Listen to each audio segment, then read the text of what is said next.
All right, Annie, if you could roll call. Mayor Paulin, Here. Vice Mayor Satula, Here. Councilman Smith, Here. Town Manager Hicks. Here. All right. Moving to the first agenda item, approval of minutes for the January 4th town meeting and the January 27th work session minutes. I make a motion to approve those minutes as yes. I'd like to second that motion. All right. All in favor signify by saying aye. Aye. All opposed? The ayes have it. All right. Moving on to reports of officers, boards, and committees. We'll first start out with the permits, finance, and town managers report, or permits report. Building, use, and occupancy sign permits issued during the month of January 2016. December 21st, Solar City for Arnold Mason, 10 Pueblo Circle solar panels. Use and occupancy permits. January 19th, David A. Brown, 204 Beecher Avenue solar panels. January 19th, King Chen, 4205 Indian Head Highway, Panda Cafe, new owner. January 27th, Lakeisha Johnson, 100 Woodland Drive, solar panels. There were no temporary use and occupancy permits, no demolition permits, no grading permits, no sign permits, and no temporary sign permits. All right. Thank you. On to the finance report. January 2016 finance report. Beginning cash balance, $489,750.93. Total revenues, $275,353.72. Total expenditures, $265,865.31, with an ending cash balance of $499,239.34. Total investments, $910,155.33. Any questions? All right. Thank you. Moving on to town manager, code enforcement, and planning commission report. Town Manager's Report, January 2016. Please have your trash curbside by 7:30 a.m. on the day of your scheduled pickup. New members are still needed for the Board of Zoning Appeals, Planning Commission, Ethics Commission, Parks and Recreation, and Environmental Sustainability Committee. Please contact the Town Hall if you'd like a new 95-gallon toter for recycling delivered to your home or place of business. Broadband, we will be meeting this week to discuss some additional options. The TAP grant kickoff meeting was held last month. Work to begin late spring, early summer. Budget. The budget process is well underway. Meetings scheduled with department heads this week. Audit. The town's annual audit is complete. Briefing to be given by Vice Mayor Satula at a future town meeting. Sustainable communities. The town is applying for this designation. Application is due no later than February 5th, 2016. Resolution to be adopted tonight. The demolition. Due to the snowstorm, remaining debris will be removed this month. Urban Land Institute study. The town, along with Charles County, is working on a ULI study for the town of Indian Head as it relates to economic development. Eli property. The town met with members of the Eli family last week to check on the status of future development of the property. No new news to report. The Phillips property. Last week, the town also met with several representatives at the site of the old CVS and Superfresh. Happy to report things are moving forward with this property. And last but not least, the town hall. The town hall had a recent security survey, and Mr. Elliott found a few problems. So when you walk in the town hall the next time, don't be alarmed when you see some security glass. Nothing happened. It's just being prevented. Nothing happened. The ladies are getting asked that question every day when somebody comes in to pay a water bill. What happened? I see you got security glass up. So nothing has happened. We're just making sure nothing does happen. Code Enforcement Report, January 2016. The town issued 2 notices of violations during the month of January. Both of them were property maintenance. While we're on code enforcement, let me say that Richard Wilcher is no longer with us. He has retired. We have a new code enforcement officer who is an old code enforcement officer here for the town of Indian Head. It is Jim Kessler. I did say his name correct, right? Kessler, I'm sorry. Jim Kessler. Last but not least, we have the Planning Commission report, January 2016. The Planning Commission discussed the J-Luce report and made a motion to send it to Mayor and Council for review and adoption. They also discussed the comprehensive plan and subdivision regulations. All right, thank you very much. Moving along, we'll go to community affairs. Good evening, everybody. Let's see, our next Community Activities Committee meeting is on Tuesday, February the 9th at 7 o'clock. It'll be here in the Village Green Pavilion. We're working on our children's spring Easter party, spring party and Easter egg hunt, sorry. Sunday, March 13th from 2 to 4 here in the pavilion and on the Village Green. It's for ages birth to 12 years accompanied by an adult. It's $2 all ages at the door. Infants under 1 are free. It includes lunch, carnival, and guessing games, 4-H bunnies display, children's craft making, door prizes, and Easter egg hunt. And we, of course, have our little photo area with the Easter bunny, which is always a favorite. You can bring your own Easter basket to do your egg hunt with outside, or, of course, we always have bags on hand. We are looking for volunteers to help us, so anybody that would be interested, we would welcome you. You can talk to me, email me, or call me, or see me after the meeting. Let's see, I have some Crime Solvers and Crime Watch. The Town of Indian Head Neighborhood Crime Watch meeting for the year 2016 to start off will be on Tuesday, March the 15th at 7 o'clock here in the pavilion. And that's for town residents and businesses invited to join the Neighborhood Crime Watch. Of course, we'll need volunteers as block captains and as watchful eyes.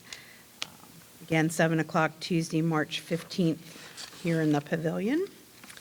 And Charles County Crime Solvers, of which I am a member, I'm representing the town of Indian Head. We have a fundraiser. For those of you that don't know anything about Charles County Crime Solvers, it is not funded by the government, by the sheriff's office, by anybody.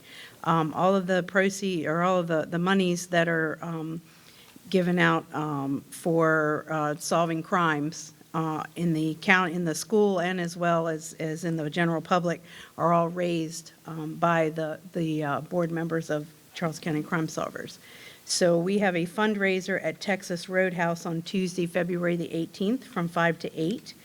If you come out for dinner that night with your family and present one of the coupons, which I don't have at the moment, hopefully I'll have them tomorrow, but you come out and you present the coupon when you purchase your meal, and some of the proceeds go towards Charles County Crime Solvers. And then we also have a spirit night at Chick-fil-A in La Plata on Tuesday, March the 22nd, between 5 and 7 p.m. Same thing, if you present the coupon or the little flyer when you get your meal, then some of the proceeds go towards Charles County Crime Solvers. And then we also have a Blue Crabs fundraising program on Friday, April 22nd. I think that's Saturday, April 22nd. It just says April 22nd. Anyway, opening night is on Thursday, and then ours is that weekend. If you purchase a ticket online for $13, $6.50 goes towards Crime Solvers, and you just use the promo code. I do have some of those on the back, and if anybody wants anything, you can either email me. I'll be happy to send them to you as soon as I get everything. So that's on April 22nd, and there are fireworks that night, by the way. Also, for 2016 presidential election information, those of you who live in the town know that this is your polling place, 7-2, which is the Village Green Pavilion. And primary election early voting is April 14th through the 21st. And that's from 10 a.m. to 8 p.m. And you have two places. You have the La Plata Volunteer Fire Department and the Glen Eagles Neighborhood Center, which is where we were in Waldorf last year. They will not be having it at the Charles County Board of Elections this year. They kind of outgrew that space, so they moved it to the La Plata Firehouse. So if you want to early vote, that's great. You can do it between the 14th and the 21st at those locations, or you can still vote here can't vote both times, sorry. Or you can vote for your convenience on the primary election day, which is on a piece of paper somewhere that I've lost. Yeah, it's back there. Okay, it's April 26th, I believe it is. It's Tuesday. They don't have it on here. Excuse me, correct? Yes. Okay, so 7 to 8 p.m., 7 a.m. to 8 p.m., the polling place is open here. And then, of course, general election is in November, and you have dates for early voting in October through November, if you want to do that, at the same two locations. Other than that, I don't have anything else. Does anybody have any questions or anything? Okay, Thank you. thank you. Did you see the fire chief came in? Okay. All right, moving on to the Bureau of Fire Prevention report. For the month of January, we had 38 fire responses, 17 were within the town limits, and 21 were mutual aid responses to surrounding cities, counties, Charles, St. Mary's, Prince George's. We tracked 150 hours of training through departmental drills and other formal education. Of course, the winter storm, Ryan, not a bad job by the town in our eyes. We had no issues in the town. Thank you, sir. Unfortunately, once we headed towards the hospital, that was another story for another day. We had a few Can't help you issues, there. but we got through it. Had a lot of folks at the firehouse, and again, thank you for your help. The tower replacement, we go tomorrow night for approval, the first step of approval through the county to the executive committee meeting. I have a drawing on the back. If anybody would like to take a look at what we're proposing, you can look back there. Again, the dollar amount is over $1 million, so let's keep our fingers crossed and hope, but that's the way price of apparatus is going nowadays. We have some events coming up in March, but I'm going to wait till the March meeting so I can get them all tracked and make sure I give everybody the right dates and that kind of stuff. And just one last thing, we all know with the last snowstorm, make sure that you're clearing dryer vents, those kind of things around your house. Some of the heat, we had a couple incidences where dryer vents were blocked, created carbon monoxide in the house. Nothing outrageous or nobody was really hurt, thank goodness, but still some things we need to think of when we get that amount of snow. Also, hopefully that was the last snowstorm, but we all know here we usually get it the end of February, 1st of March. So if you get a chance, clean that kind of stuff out. If you get a chance, work on the walks. Make it easy for you and for us if we happen to have to respond to your house so nobody gets hurt. Other than that, that's all I have, sir. Any questions for me? Thank you Thank very you. much. Moving on to community policing report. Good evening, everybody. Generally, I don't really have anything from last month of any note to bring up. We had one attempted B&E into a house, but they didn't get into the home.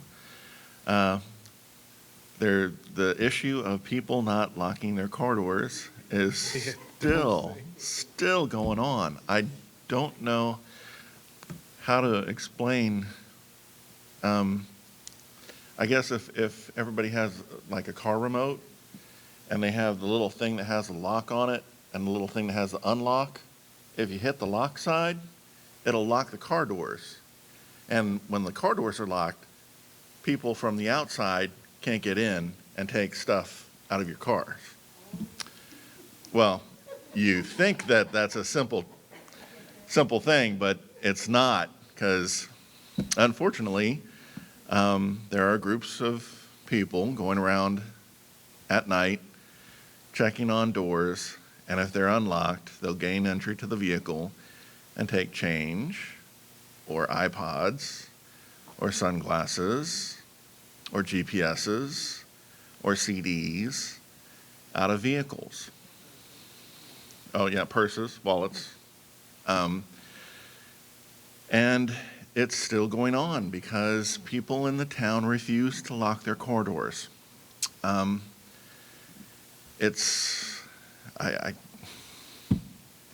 don't know what to say.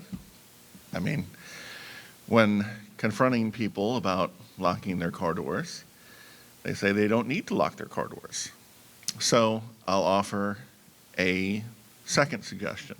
If you're not going to lock your car doors, don't keep anything valuable in your car, like purses, wallets, change, iPods, GPSs, presents, anything you don't want other people to have, don't keep it in your car. And then, I guess, leave your car unlocked, which people may or may not enter your car. Most likely they will. But that's the only thing that's still an issue, because people aren't locking their car doors. And I would venture to go out in the parking lot and say who hasn't locked their car door, but I already know there's one out there that's not locked. Or did you lock it this time? Oh, so you did lock? Ah, good. So, yeah, we've been very good.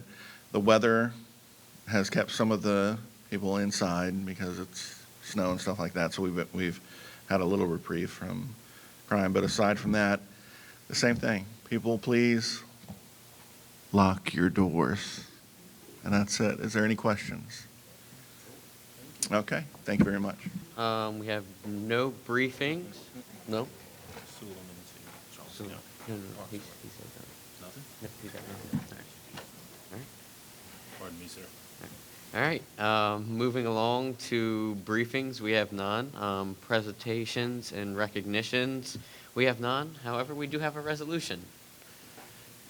Resolution number 02-01-16, introduced by Mayor and Council. Date introduced February 1st, 2016. Date adopted is tentatively tonight, February 1st, 2016, and if adopted, it will be effective February 1st, 2016. A resolution to designate the Town of Indian Head as a sustainable community pursuant to the attached Sustainable Community Map and Sustainable Community Plan, as further described in the Sustainable Community Application for approval either directly by the Department of Housing and Community Development of the State of Maryland or through the Smart Growth Subcabinet of the State of Maryland.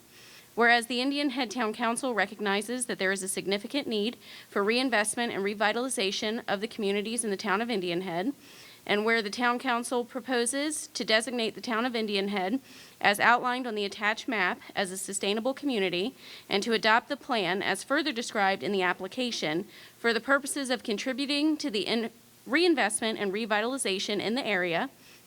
And whereas the area is located within a priority funding area under Section 5-7B-02 of the Smart Growth Act, and whereas the applicable law and the Community Legacy Program regulations require a local government to submit an application to the department in order to become a designated sustainable community and to adopt a satisfactory sustainable community plan in order to be eligible to receive financial assistance under the Community Legacy Program.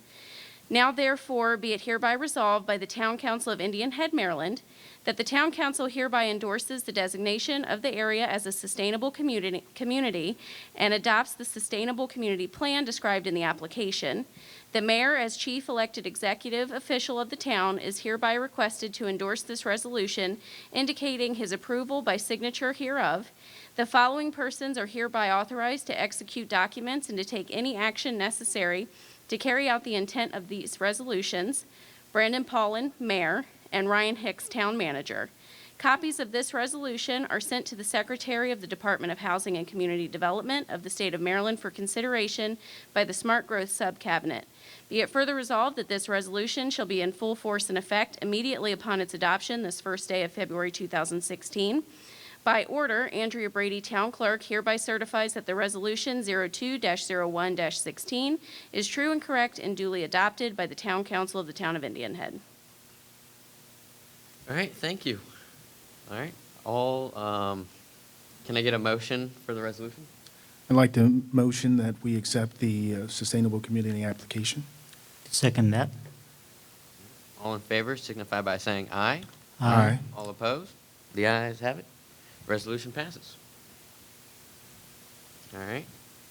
Moving on to ordinances, we have none. Petitions, we have none. Unfinished business, we have none. New business, we have none. And miscellaneous. All right. The Indian Head Business Association will meet Wednesday, February 10th at 8:30 a.m. at Dale Smokehouse. The Parks and Recreation Committee will meet Wednesday, February 10th at 6:30 p.m. at the Village Green Pavilion. The Environmental Sustainability Committee will meet Wednesday, February 10th at 7:30 p.m. on the Village Green Pavilion. The Town Hall, Community Affairs, and Public Works will be closed Monday, February 15th, no trash pickup. Planning Commission will meet Wednesday, February 17th at 7 p.m. at the Village Green Pavilion. The next Town Council work session will be Wednesday, February 24th at 3:30 p.m. at Town Hall, and the next town meeting will be Monday, March 7th, 7:30 p.m. in the Village Green Pavilion. All right, now I'd like to open it up for citizens' comments. If anyone would like to say anything, go to the podium and state your name.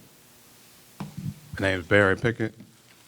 I have something, actually, I'm gonna give all these to y'all. One is for the children, for the spring and summer. The other one is for Carolina Kitchen, which is a soul food type restaurant that will be ideal for this area. And then the other one is there's a lot of people that have abandoned cars or cars that are in the driveway that they no longer drive. It's just for the Purple Heart. And then they have I don't have any brochures for another one, Vehicle for Change. And then they have the Boy Scouts and Salvation Army. Because, you have a lot of people that have either abandoned cars or cars that aren't running no more that they need to get rid of that are eyesores, in the neighborhood or in their driveways. And then they collect, bees or rodents or what have you. So I'll just get this to y'all. All right, thank you. I'd like to get on my soapbox for a second, just to let everybody know that the same 9 guys that plow your snow